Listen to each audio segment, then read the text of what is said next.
Fala galera, beleza? Bom, segundo vídeo aqui da série de vídeos que traz algumas funções que eu sempre reutilizei nos meus trabalhos como programador, e agora eu vou mostrar aqui para vocês uma função de validação de CPF.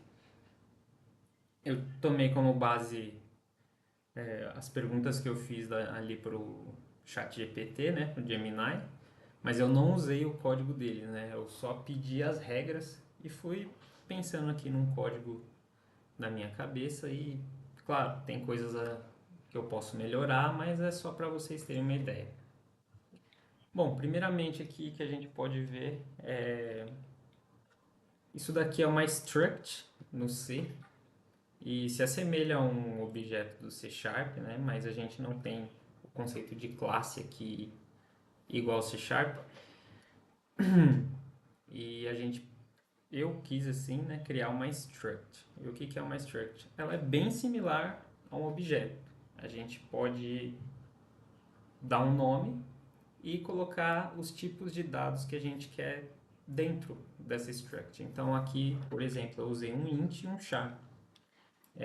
O int vai ser algum número entre 0 e 1, 0 ok e 1 inválido, e o char vai ser uma resposta em texto para mostrar na tela, tá? Outra curiosidade, para eu utilizar o tipo bool, que é normal em C Sharp, em JavaScript, eu precisaria de uma outra biblioteca. Então eu preferi não usar. Então vou usar, ao invés de bool, vou usar int mesmo. Bom, a função de fato aqui de validação é essa check CPF. Ela recebe como parâmetro uma string, que na verdade é o ponteiro que eu falei no vídeo anterior, e retorna uma struct do tipo que eu criei aqui em cima, CPF check response, que tem um int e um char dentro. Aqui eu declarei algumas variáveis e a primeira validação começa na linha 25. Vocês podem ver que eu tenho uma lista de números repetidos, todos com 11 dígitos. E o que que isso daqui quer dizer? Todos esses CPFs aqui, se eu não me engano, eles passam na validação do cálculo que eu vou mostrar para vocês depois, mas eles não podem ser considerados CPFs válidos. Então eu já coloquei todos esses aqui. Se for um deles, eu já retorno que é inválido aqui a partir da linha 38. A resposta é inválida. Então eu já nem perco meu tempo. Na linha 45, eu pego o tamanho da string que foi me passada, né? O tamanho do ponteiro. Se ele for diferente de 11, ou seja, se for 10, se for 12, tanto faz, eu já também não perco tempo, porque o CPF aqui no Brasil, né, que é o óbvio, o CPF pra gente, ele tem sempre 11 dígitos, exatamente 11 dígitos. Ou seja, nem mais nem menos. Então, se não tiver 11, eu já nem me preocupo e retorno um erro aqui. Aí a gente chega na validação do primeiro dígito. Como que funciona a validação do CPF? Nós temos os 9 dígitos aqui nessa primeira validação e eu vou fazer uma espécie de cálculo nesses 9 dígitos para ver se dá igual ao décimo dígito. Então, se a gente for para o método First Digit CPF Verification, eu passo também o ponteiro, que seria a minha string de CPF, e aqui eu declaro algumas variáveis que eu vou utilizar no meu cálculo. Então, passo a declaração das variáveis, eu chego aqui no meu primeiro loop. Esse loop vai passar por todos os dígitos do meu CPF. Passando por esses dígitos, eu vou verificar se a posição que eu tô, ou seja, o caractere que eu tô no meu CPF, se ele é menor do que esse divider. E o que que é o divider? Eu coloquei o divider aqui como uma constante igual a 9.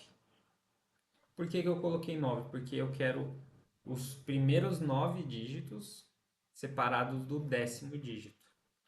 Então, quando passar do 9º dígito, eu vou jogar em uma outra variável. Então, aqui, até o 9º dígito, eu vou jogar nessa main digits. Todos os dígitos vão cair nessa main digits até chegar na 9ª posição. Passou da 9ª posição, eu vou jogar aqui no last digit. Então, eu já separei aqui para o meu cálculo. Depois, eu chego aqui no meu segundo for loop. E aí eu pego o valor do meu dígito e vou multiplicando por multi menos o item que eu estou iterando. No caso, o i aqui seria 0 na primeira passada do loop. Então, esse multi eu coloquei 10. Por que 10? Porque eu tenho que ir caractere a caractere do meu CPF, multiplicando por 9, por 8, por 7 e assim por diante. Ou seja, vamos supor que meu CPF é 1, 2, 3, 4, 5 até 11. Então, o primeiro dígito seria 1. Aqui, 1. Aí, o primeiro dígito, para eu fazer o cálculo, eu tenho que fazer 1 vezes 9. E salvar aqui nesse digit multiply.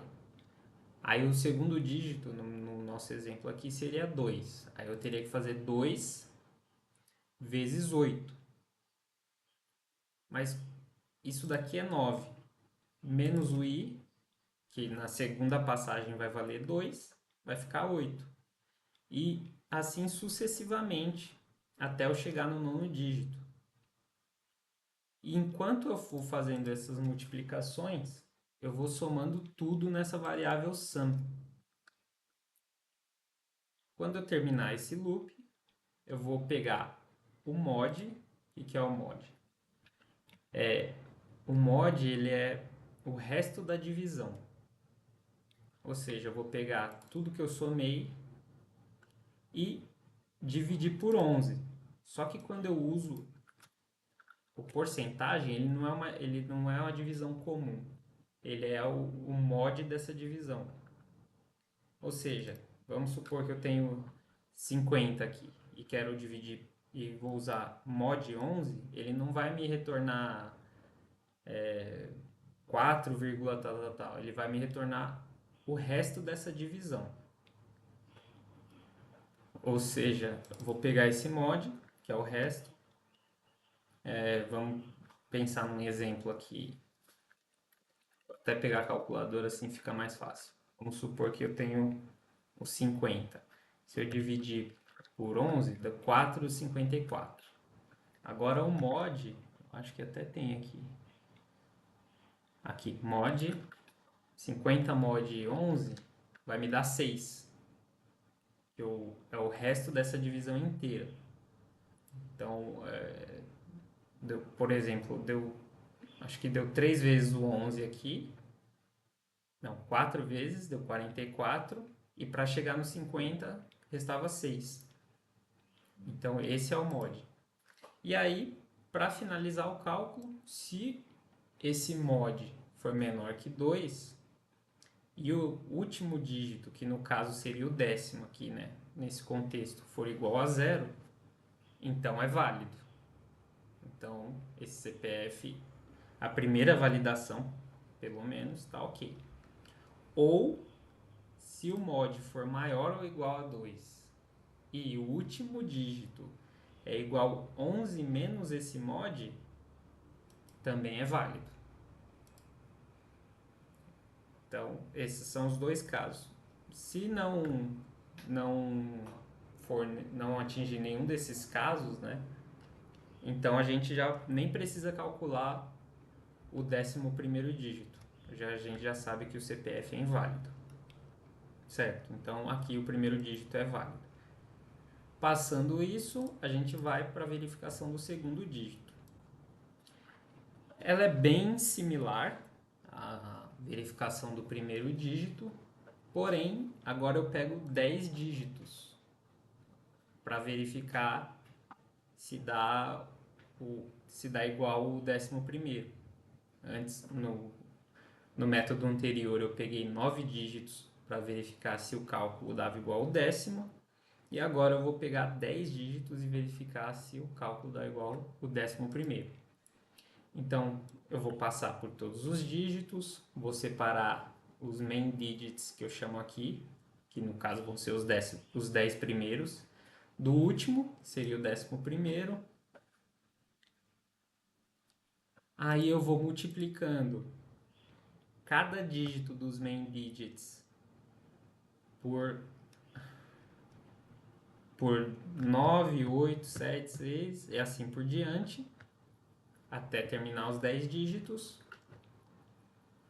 Vou tirar o mod da soma desses produtos, né? Primeiro eu pego o produto e depois eu somo e depois eu tiro o mod de 11. E aí aqui a gente tem a mesma regra. Se for menor que 2, esse mod e o último dígito, agora no caso o 11º dígito, for igual a 0, tá válido.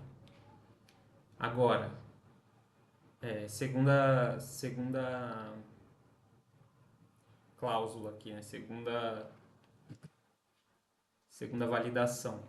Se for maior ou igual a 0 esse mod aqui, e o último dígito é igual a 11 menos mod, aí também é válido. Caso contrário, CPF inválido. E aí eu retorno essas duas validações aqui. Se o retorno 1 ou o retorno 2 forem diferentes de 0, que no 0 aqui eu utilizei como válido, então o CPF é inválido. Se forem igual a 0, então o CPF é válido e eu retorno a resposta de válido. E é isso. O programa de CPF, essa validação do CPF é isso. Qualquer dúvida, qualquer coisa pode deixar aí nos comentários. Vou deixar o link do GitHub. E se curtiu esse vídeo, dá um like. E é isso. Valeu, pessoal.